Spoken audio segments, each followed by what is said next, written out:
एक बेटी ने एक संत से आग्रह किया कि वो हमारे घर आकर उसके बीमार पिता से मिले, प्रार्थना करे। बेटी ने यह भी बताया कि उसके बुजुर्ग पिता पलंग से उठ भी नहीं सकते। संत ने बेटी के आग्रह को स्वीकार किया।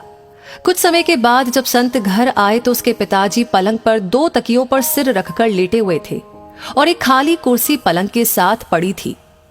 संत ने सोचा कि शायद मेरे आने की वजह से ये कुर्सी यहां पहले से ही रख दी गई हो। संत ने पूछा, मुझे लगता है कि आप मेरे ही आने की उम्मीद कर रहे थे। पिता ने कहा, नहीं, आप कौन हैं? संत ने अपना परिचय दिया और फिर कहा, मुझे ये खाली कुर्सी देखकर लगा कि आपको मेरे आने का आभास था।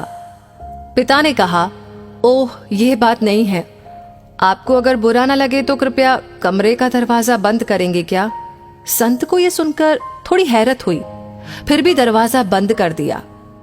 पिता ने कहा, दरअसल इस खाली कुर्सी का राज मैंने आज तक किसी को नहीं बताया, अपनी बेटी को भी नहीं।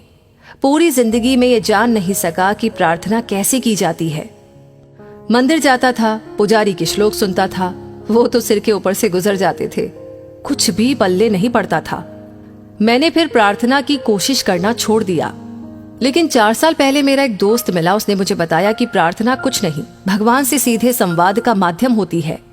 उसी ने सलाह दी कि एक खाली कुर्सी अपने सामने रखो, फिर विश्वास करो कि वहां पर भगवान खुद ही विराजमान है।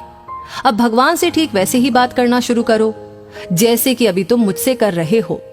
मैंने ऐसे ही करके देखा, मुझे बहुत अच्छा लगा। फिर तो मैं रोज 2-2 घंटे ऐसा करके देखने लगा।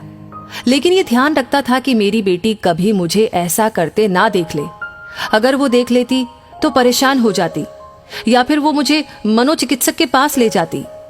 ये सब सुनकर संत ने बुजुर्ग के लिए प्रार्थना की, सिर पर हाथ रखा और भगवान से बात करने के क्रम को जारी रखने के लिए कहा।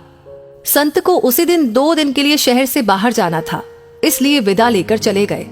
2 दिन बाद बेटी का फोन संत के पास आया कि उसके पिता की उसी दिन कुछ घंटे बाद मृत्यु हो गई थी, जिस दिन पिताजी आपसे मिले थे। संत ने पूछा कि उन्हें प्राण छोड़ते समय कोई तकलीफ तो नहीं हुई? बेटी ने जवाब दिया, नहीं, मैं जब घर से काम पर जा रही थी तो उन्होंने मुझे बुलाया, मेरा माथा प्यार से चूमा। ये सब करते हुए उनके चेहरे पर ऐसी शांति थी जो मैंने पहले कभी नहीं देखी थी। और जब मैं वापस आई तो वो हमेशा के लिए आंखें मूंद चुके थे। लेकिन मैंने एक अजीब सी चीज भी देखी। पिताजी ऐसी मुद्रा में थे जैसे कि खाली कुर्सी पर किसी की गोद में अपना सिर झुकाए हो। संत जी, वो क्या था? ये सुनकर संत की आंखों से आंसू बह निकले। बड़ी मुश्किल से बोल पाए, काश मैं भी जब दुनिया से जाऊं तो ऐसे ही जाऊं। बेटी, तुम्हारे पिताजी की मृत्यु भगवान की गोद में हुई है। उनका सीधा संबंध भगवान से था। उनके पास जो खाली कुर्सी थी उसमें भगवान बैठते थे और वो सीधे उनसे बात करते थे। उनकी प्रार्थना में इतनी ताकत थी कि भगवान को उनके पास आना पड़ता था। आकर्षण शायद अनेकों के लिए हो सकता है, लेकिन समर्पण किसी एक के लिए होता है।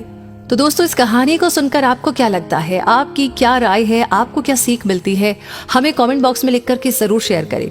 और इस वीडियो को आपने ऑलरेडी लाइक कर दिया है तो शेयर करना बिल्कुल ना भूले। आपका हर एक लाइक, हर एक शेयर हमें हमेशा इंस्पायर करता है ऐसी ही प्रेरणादायक वीडियो आपके सामने लाने के लिए।